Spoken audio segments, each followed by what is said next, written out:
25वां राष्ट्रीय सम्मेलन नेपकॉन 2023 होटल अशोक, नई दिल्ली में आयोजित किया।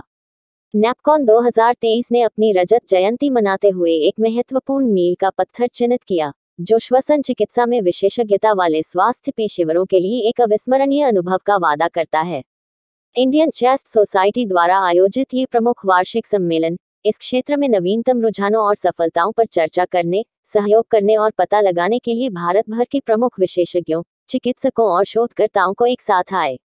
डॉक्टर राकेश के चावला, एक प्रसिद्ध pulmonologist, respiratory medicine, critical care, sleep medicine, interventional pulmonology विभाग के अध्यक्ष और वरिष्ठ सलाहकार, Saroj super speciality hospital, Jaipur golden hospital और राजीव गांधी कैंसर इंस्टीट्यूट, दिल्ली और 2023 के इस वार्षिक सम्मेलन के आयोजन अध्यक्ष ने आयोजन के प्रति अपना उत्साह व्यक्त करते हुए कहा, इस वर्ष का सम्मेलन पल्मोनोलॉजी के क्षेत्र में नई अंतर्दृष्टि लाने के लिए तैयार है। निदान, उपचार के तौर तरीके, अनुसंधान प्रगति और भी बहुत सी बातों को कवर करने वाले विविध कार्यक्रम के साथ। तो बहुत बड़ी कॉन्फ्रेंस है, 2500 के आसपास लोग यहाँ पे हैं, डॉक्टर्स हैं, पैरामेडिकल स्टाफ, नर्सेस, टेक्नीशियंस, सारे लोग हैं, सारी दुनिया से लोग आई है, यूरोप से आए हैं, यूएस से आए हैं, इंडिया से हैं, एशिया के बाकी अंश से हैं और यहाँ पे 600 से 650 लोग टीचर के तौर पे आए हैं और 1800-1700 लोग जो हैं वो आए हैं पढ़ने के लिए, जानने के लिए। तो एक्सचेंज ऑफ नॉलेज हो रही है। ये कॉन्फ्रेंस इतनी ज़रूरी है क्योंकि हमारे देश में chronic respiratory disease, asthma, COPD जैसे डिजीज़ के नंबर सबसे ज़्यादा है। हमारे यहाँ 100 मिलियन से ज़्यादा पेशेंट्स हैं, जो कि चीन या यूएस या ऑल ऑफ यूरोप से ज़्यादा है।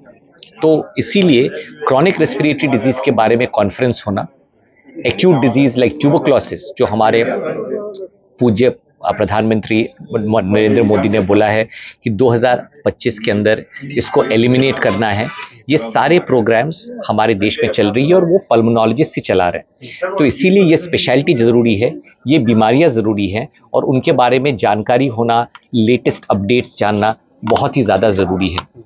इसको छोड़ के भी इस स्पेशलिटी में बहुत सारे नए तकनीक आए हैं, जहाँ पे सांस के नली के अंदर या सांस के नली के बाहर जो ट्यूमर्स हैं, मासेस हैं, ये सारी चीज़ें का डायग्नोसिस, ट्रीटमेंट सब कुछ आ गया। कैंसर अब नॉन ट्रीटेबल नहीं रहा, कैंसर अब डेथ सेंटेंस नहीं रहा। Cancer can be treated if caught at the right time. Cancer को काटना, उस ट्यूमर को काट देना लंग्स के अंदर से, अब इस टाइम पे पॉसिबल है, जो पहले पॉसिबल नहीं था। पहले it was a death statement given to the patient. Cancer आ गया, patient was subjected to palliative treatment कि उसके घर पे देखभाल करो, ये तो जाएगा। आज की डेट में उस कैंसर को ही काट के निकाल दिया जाता है और 6-6, 7-7 महीने पेट स्कैन करके देखा जाता है कि कैंसर अब आया कि नहीं आया, and patient can live their life normally, जो पहले पॉसिबल नहीं था। टीबी बहुत ज़्यादा फैला हुआ था पहले। Post knowledge of the patient, post knowledge of the doctors, इन सब चीज़ों से, इन सब कॉन्फ्रेंसेस से टीबी काफ़ी रिड्यूस हो गया। एक मैनेजिंग टीबी इंडिया ऐप हम लोगों ने भी लॉन्च की, जिसके अंदर टीबी की सारी इन्फॉर्मेशन एक एप्लीकेशन में अवेलेबल है।